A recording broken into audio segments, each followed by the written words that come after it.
Hey guys, welcome back to the channel. Hope you're all having a great start to the week. It is Monday today and it's nice and sunny, so I did a Facebook live today in the group. If you guys are new to the channel, my name is Priti. I'm a photographer based out of Manchester. Here in the UK, I run a Facebook group. I'll link that down below, so do come over and say hello. If you are into photography, travel, music, all that kind of fun stuff, be sure to subscribe, as that is pretty much what I talk about here on the channel. I'm still in the room, we're still redecorating, so it's still a bit of a mess. So today's video is going back to basics a little bit. Got some notes here in case I forget, because I have a tendency to go off on one a little bit. So yeah, today's video is based on the best sort of camera body, lenses and editing software for photographers. So I get asked that question quite a lot, as to what the best lenses are, what the best bodies are, all that kind of fun stuff. And I thought, why not create a video about it? So from my experience is what I'm obviously going to share. So I am a Canon user. I have always been a Canon user. I've never played around with a Nikon. I've had the digital camera, like a little point and shoot one, excuse me, quite a few years ago, but that's the only experience I have with Nikon. I just kind of stuck to Canon because I just love the interface for it and just the placement of the buttons and so forth.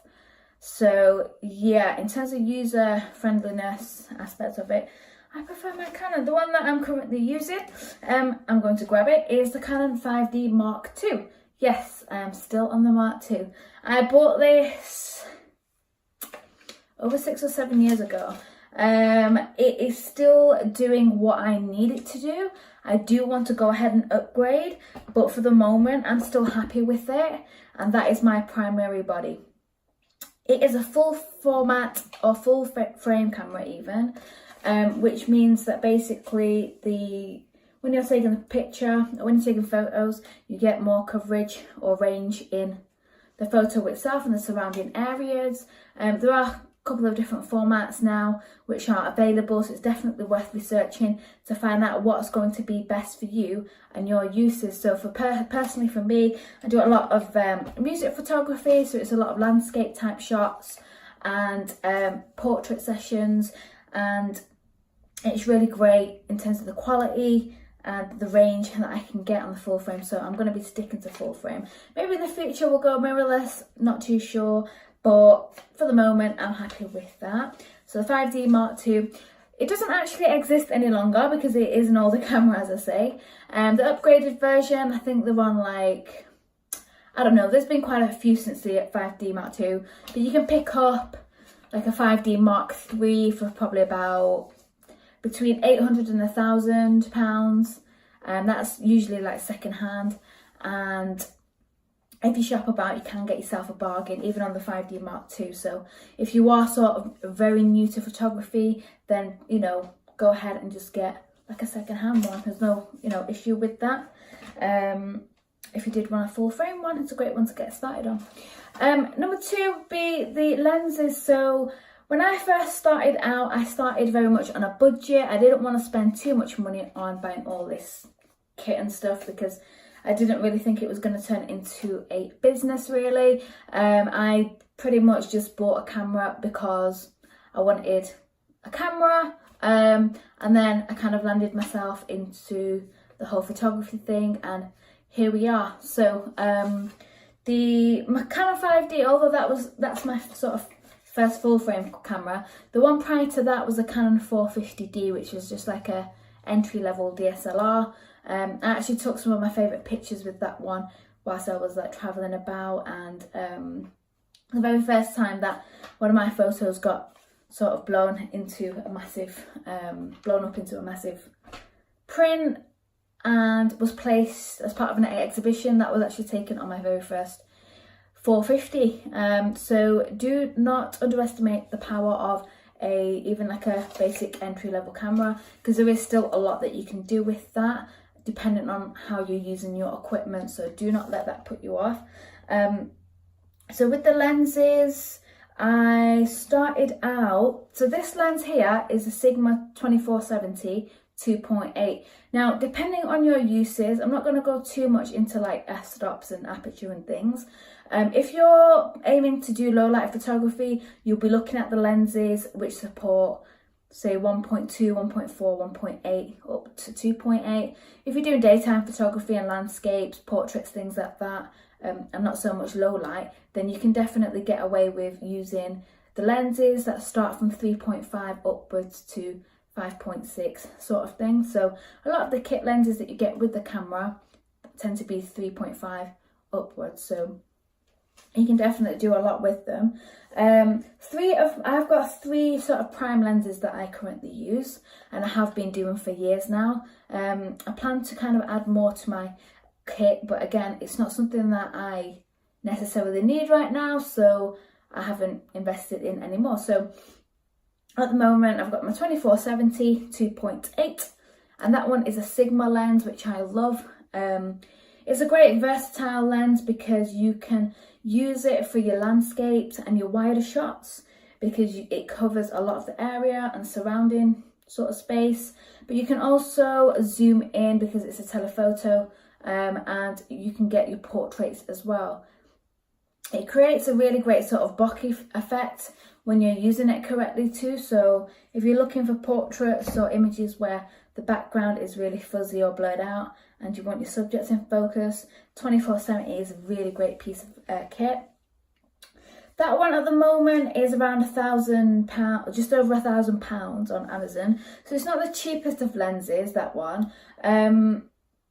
It's definitely one that you could look into for, say, a longer term investment, if you decide that obviously photography is a business venture for you.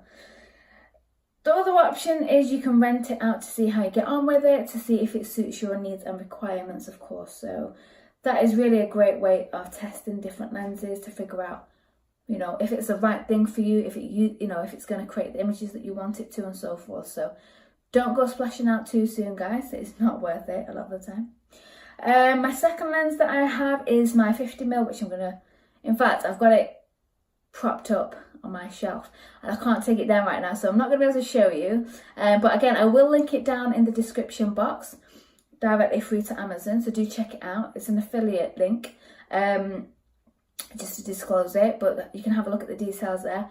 The 50mm comes in this, again, I'm referring to Canon, but the 1.8 is the first one that I bought, which was around about £100, if that. So it's really cheap and it's such a great piece of kit for the price that you're getting it at. And again, for me specifically, it was very much low light photography and portraits, and that lens, you can do so much with it. It's really versatile. You can definitely still use it for travel photography and landscapes also, but obviously you're not going to get sort of like the width of it and as much sort of exposure, if you like, compared to like a 2470 wide angle lens. The 50mm also comes in the 1.4, so if you're looking for super low light, the 1.4 is a great option. It's a little bit more than the 1.8. It comes in just about, I've just checked it today, just under £400, so a couple of £100 more. But again, if you're investing in a great piece of kit in terms of lenses, they're going to keep you going for years. It's not something that you're going to necessarily have to upgrade constantly. So it is worth the investment if you feel like, oh, wait a minute, this is the way to go kind of thing. So definitely 50mm is a great option. That's one of my go-to lenses for both portraits and low light photography, because it is very versatile, as I say. It is a prime lens, so it is a fixed focal.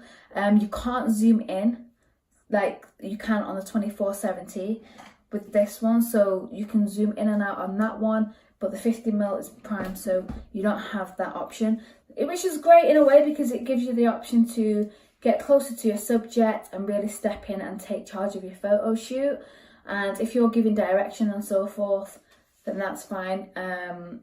It can help actually to break barriers when you're working with people with the 50mm, because you're, kind of getting closer to your subject, as I say. The third lens that I have is a telephoto lens. This one is a bit of a monster, not going to lie. It is a Canon 70-200. Again, the version that I have is a 2.8 version. I didn't buy this until a couple of years later, not going to lie. This was when I figured, yes, I want to make money from photography. So this is the sort of monster lens. Even then, it's not too big, but it is quite chunky. It does a great job. This one is great for taking shots from a distance. I find that at music festivals, especially the outdoors ones, that is a great piece of kit for me for lenses. Also wedding photography, if you are aiming to shoot weddings, when you're getting the ring shot from down the aisle, you can't be that close to the bride and groom, so the 70-200 comes to great use to zoom in and get those detail shots from a distance down the sort of aisle. Now again, with the 70-200, the 2.8 one that I have is around about, let me just double check my list, it is, it's over 1,000. So it is a bit expensive. However, Canon do a 70-300, which is a sort of similar focal lens, focal length even, and you can pick that up for about £450. It's not a 2.8, but again, if you're doing daytime photography primarily, you can fetch it, and it's f4 through to 5.6. So if you play around with the ISO, depending on which body you have, you can still get those bright shots as well. So they're the three lenses that I kind of have on in my kit bag, and they're the ones that I use like every session, every commission, even if I'm just doing personal projects. They're my go-to lenses, and that's all you need, guys. You don't really need like 10-15 different lenses depending on what you're shooting. What you find is eventually, like in time, you get to know your style of photography, what it is you want to learn, and you know how you want to create images, and so then you can go ahead and play around with other lenses if you wanted to and add to your style or add to the mix. But certainly when you're first getting started, or even intermediary level, you'll find that you keep going back to the same lenses because you get used to it and it's comfortable, and it creates the images that you want for your clients and for yourself, which is great. There are a couple of different other lenses that you may or may not find useful. The 35mm is quite a popular one also. It's not one that I have in my kit at the minute, but it is something that I'm looking at. And also the 24mm is a great sort of wide angle lens, which is great to capture more of the environment. It's great for portrait sessions as well, for editorial, depending on your style of work, of course. So that's your lenses. We've covered the body and the lenses. The third one is editing software. So there's quite a lot of different options on the market for editing software. If you're looking for, say, a zero cost solution, there's a piece of software called GIMP, which is not something that I've got a vast amount of experience in, but I believe that it is good. I've had a play around with it previously, and the interface is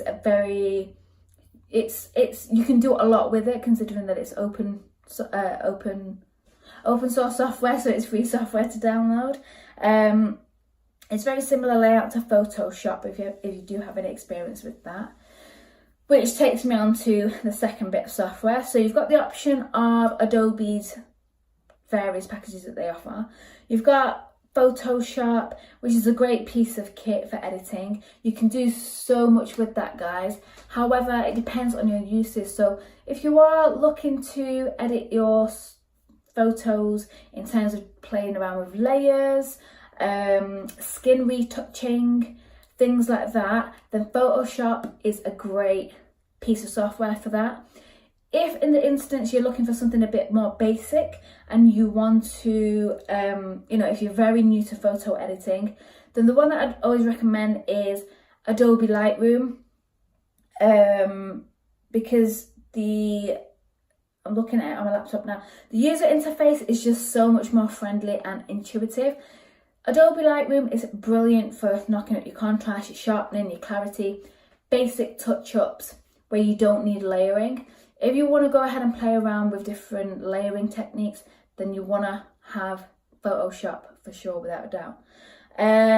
You can buy the software. In fact, actually, I don't know if you can buy the software outright separately any longer. Used to be a few years ago.